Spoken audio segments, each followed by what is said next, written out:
السلام عليكم. تشاهد موعد مباراة نهضة بركان واتحاد الجزائر. إليكم التفاصيل.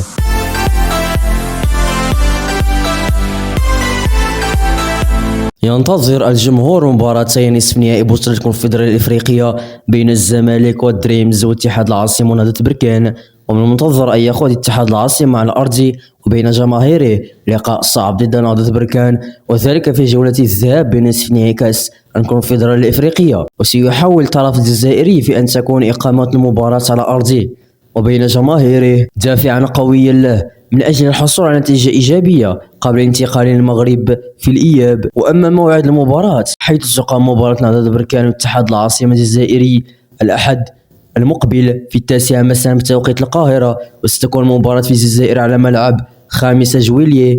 وأما القناة الناقلة للمباراة ستكون مباراة اتحاد العاصمة نهضة بركان عبر الانترنت من خلال تطبيق بإن سبورتس كونكت، كما أنه سيتم بث مباراة نهضة بركان واتحاد العاصمة مجانا عبر البث الأرضي لإحدى القنوات الجزائرية المحلية. وفي الأخير أنصحكم مشاهدينا الكرام بالاشتراك في القناة وتفعيل زر الجرس.